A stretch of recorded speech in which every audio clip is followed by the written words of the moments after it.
Coucou tout le monde, j'espère que vous allez bien. Allez, aujourd'hui on continue dans le junk Daphné Diary. Je vais faire un petit peu de récup avec mes rouleaux de papier toilette. Donc je peux pas vous donner de dimensions dans la mesure où il y en a des plus larges, il y en a des plus longs. Bref, chacun a ses papiers de rouleau toilette préférés, j'ai envie de dire. Voilà. Toujours est-il que je les ai coupés à peu près au milieu.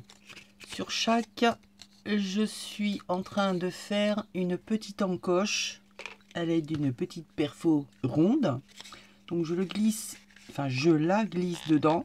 J'essaie avec le pli de m'aligner au milieu de ma perfo de chaque côté et de laisser, voilà, à peu près la même chose. Hop, pour faire mon encoche. C'est pas bien régulier, c'est pas la même hauteur, c'est pas bien grave. Donc là j'en ai 6. Je vais les passer dans une plaque de gaufrage. Alors, ou la même, ou à chaque fois différente. Je pense que je vais faire un motif différent à chaque fois. Let's go! Voilà, j'ai passé tous mes petits morceaux de papier toilette dans une plaque d'embossage. Donc là, ça fait un motif, mais là, c'était des roses. Une plaque Stampin' Up fond marin, des arabesques, écriture, des fleurs et des pissenlits. Donc ça, c'est ce que je vais utiliser. Je voulais vous montrer quand même que ça vient pas de moi, hein. Je l'ai déjà fait il y a très longtemps.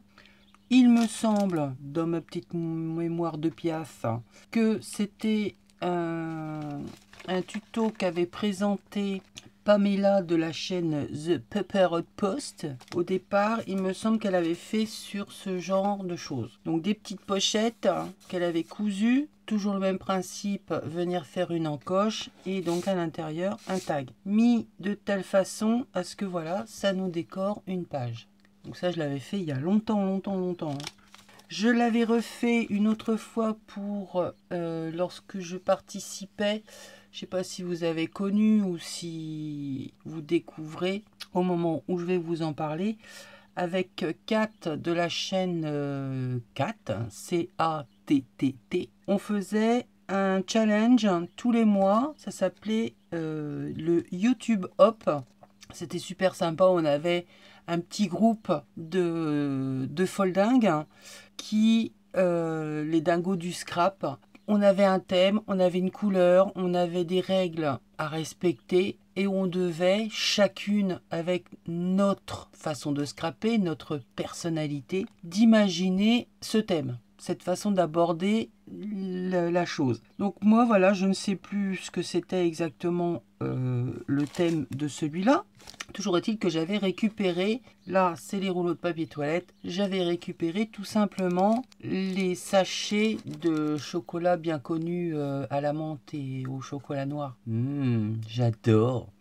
Je pense, il me semble que ça devait être sur le thème des fanions. Vous savez, des guirlandes festives, des machins, des trucs. Donc je me voyais pas bien faire une banderole.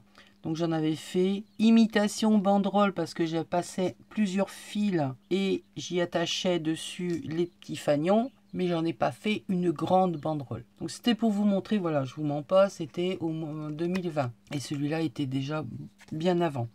Donc autre possibilité, ou les faire en papier, n'importe quel papier, ou on récupère des petites choses comme les sachets de chocolat au chocolat noir et à la menthe, ou ici les rouleaux de papier toilette. Petite parenthèse, maintenant vous pouvez venir fermer avec un point de colle ou à la machine. Et je crois que je vais aller mettre de la machine. Donc je passe tout ça à la machine à coudre. Je vous fais un petit point de rappel comme quoi la machine à coudre de tous les jours, vous changez votre aiguille, vous en mettez une bien costaud, de bonne épaisseur, de bonne grosseur, façon jean, et vous l'utilisez pour faire du mix média, pour faire vos coutures, papier, tissu, que tissu, bref, lorsque vous êtes dans le scrap et que vous voulez faire de la couture, vous utilisez que cette aiguille là. Si vous de nouveau voulez refaire des vêtements par exemple, remettez l'ancienne, mais ne prenez qu'une aiguille pour faire du mix média. Donc je vais faire une petite couture et je reviens. J'ai fait mes petites coutures. Alors quand je couds des petites choses comme ça, je les couds à la suite et après je viens couper. Hein. C'est beaucoup plus facile et ça gâche moins de fil entre le départ et la fin. Hop, je m'embête pas, je coupe au milieu, il n'y a pas grand chose. Hop, et voilà, ça c'est fait. Donc voilà ce que ça donne une fois qu'on a fait la couture. Pour la déco, j'ai simplement passé un coup de Memento. Alors je vous montre, là vous n'allez pas voir grand chose puisque c'est l'envers. Je passe de la Memento parce que ben, j'aime bien. Ça fait bien ressortir les motifs. Un coup de Memento et j'ai ancré avec la Vintage Photo. Ça fait deux couleurs, ça fait ressortir le tout. Bon là c'est l'arrière, ça sert à pas à grand chose en fait, hein, Isabelle. Mais c'est juste pour montrer aux copines. Voilà ce que ça donne pour les pochettes. Ensuite, je reprends le Daphné. Je vais choisir une page, rater une autre. Pourquoi pas? Mais il y a déjà quelque chose, donc on va essayer de prendre... Là, voilà. Là, il n'y a rien. Pourquoi tu es toute seule, toi? Pourquoi tu te balades? On va venir coller tout simplement. Je sors la page. Il y a déjà là une chose. Bah, du coup, on va prendre celle-ci. Et on vient positionner ces petites pochettes comme on en a envie. Alors, on peut les espacer, hein, vraiment. Les superposer, les mettre les unes droites, les mettre de biais, les unes au-dessus des autres, toutes les 6, ou faire justement un décalage, les mettre deux par deux. Après, c'est vous qui voyez ce que il vous plaît le plus. Moi, je pense que je vais tout simplement les mettre comme à mon habitude. Ou les mettre un coup en biais, un coup machin, donc suivant la largeur de ma page. Donc là, on va mettre droit pour pas être gêné. Je vais pas trop les mettre en décalé, ou alors faut que je remonte ça comme ça. Voilà, ici. Je vais les mettre comme ça, tiens. Hein, ben, c'est pas trop mal, ça change. J'ai déjà fait tout en biais, tout machin, tout truc. Allez, on les met comme ça. Donc, de la colle. Ou de nouveau, vous pouvez refaire un point de couture. À savoir que là, déjà que la pochette est petite, ça va encore raccourcir le tag, l'étiquette que l'on va mettre derrière. Donc, on colle. Au niveau de la colle, prenez quand même de la colle suffisamment costaud. Pour moi, vous savez que je suis adepte de la Pattex, tout simplement parce que c'est de la colle blanche, de la colle à bois, et le papier étant à base de bois, de cellulose de bois. De toute façon, la colle blanche, c'est exactement la même chose. Pour tout ce qui est loisirs créatifs, la seule différence, c'est qu'il la coupe encore avec de l'eau pour la rendre plus liquide. Donc pourquoi vos papiers gondolent? C'est parce qu'il y a trop d'eau dedans. La Pattex, moi j'ai réussi avec les années évidemment à savoir à la doser. J'arrive à ce que mon papier ne gondole pas trop. Elle colle tout quoi. Après j'ai la Hard Glitter que vous trouvez dans la boutique Brico et Scrap. Je vous mettrai le lien en barre d'infos si vous voulez. Mais elle est vraiment géniale comme colle, hein, la Hard Glitter. Et je la prends parce que comme j'utilise beaucoup de wax, ça me permet de coller justement sur des matières mix média. Sur le papier ciré, sur le papier calque, elle est transparente, elle ne gondole pas. Je peux coller du plastique, je peux coller du métal. Enfin, elle est vraiment géniale. Ah, je crois que je vais pas pouvoir mettre tout le truc si je fais comme ça, Isa. Voyons. Bon, eh bien, il n'y aura peut-être que 5 pochettes. L'autre, je la mettrai ailleurs parce que là, j'ai plus de place. Voilà, ça m'apprendra à pas prendre de mesures. Mais ça vous montre que, voilà, justement, des fois, on pense faire quelque chose et puis... Et non. Pourtant, je les avais bien mis au départ. On va laisser sécher un petit peu le temps de faire les petits tags qui vont aller dedans. Donc là, vous prenez, tant qu'à faire, des petites cartonnettes de récup. Pas obligé qu'elles soient toutes de la même longueur, largeur ou autre. Vous prenez ce que vous avez pour vous dire. Là, c'était des étiquettes pour faire un calendrier de l'Avent. Je vais pas le laisser comme ça, je vais le recouvrir. Je vais juste enlever quelques millimètres parce que ça passe pas trop bien. Je vais te laisser ici ma perfo qui fait les angles ronds. Forcément, ça va être la dernière. Donc on a celle qui fait les angles ronds, on en a une autre qui fait les angles droits tag, et celle-ci, la dernière que j'ai achetée récemment chez Craftelier, elle fait un ticket, un rond et une autre découpe avec un petit motif au-dessus. Donc là, c'est pas celle-là, tu commences pas à vouloir te planter. On refait l'arrondi et normalement ça passe nickel dans ma pochette.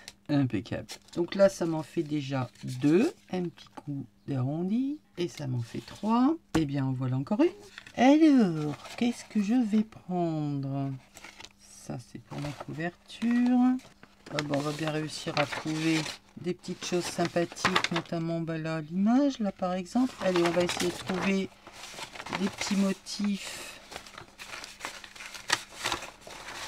dans les papiers que l'on voulait garder, là par exemple ça, ou j'utilise ça. Non, j'ai pas envie. Allez, on va trouver quelque chose. Ah, mais ça c'est sympa ça. Allez, hop, je colle ça ici. Bon, il va falloir que tu te mettes un peu plus haut. Voilà. Un peu plus bas. Et si tu te mettais en transparent, ce serait pas plus mal. Voilà. Ensuite, qu'est-ce qu'on a? Bah, derrière, on n'a pas grand chose d'autre. Là, eh ben, je vais prendre par exemple, on va prendre ça, non, c'est celle-là. Donc voilà, vous venez décorer les petits tags qui vont venir dedans. Je sais que tu as un outil magique, Isa, pourquoi tu ne le prends pas? Voilà. Je fais les autres et je reviens vers vous.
Alors maintenant que les pochettes sont bien collées, qu'on a fait nos petits tags, vous avez vu, pour faire mes œillets, j'ai ma trouilloteuse, tac, j'en ai une autre qui fait des ronds un peu plus gros, c'est un demi-pouce.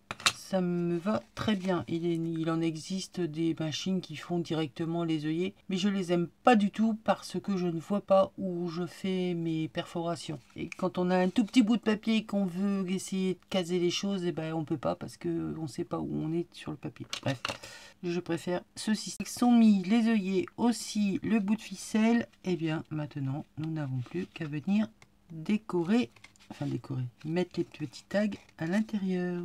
Et voilà, nous avons fait une nouvelle page.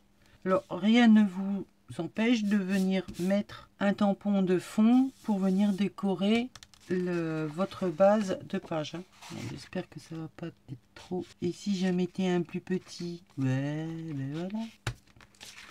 Nickel. Mon junk. Je remets la page dedans. Et voilà. Une nouvelle idée de décoration. Alors après, vous pouvez venir mettre, peut-être que je le ferai, histoire de... Mais ça, c'est vraiment les finitions de chez Finition. Hein. C'est ou je le laisse comme ça, ou je reviens mettre une petite étiquette, pas forcément sur toute, pour pas que ça fasse trop chargé et trop scolaire. Hein. Ou je la mettrai juste ici. Enfin bref, je ne sais pas encore. Pour l'instant, c'est comme ça. Eh bien, suite au prochain épisode, je vous fais des bisous.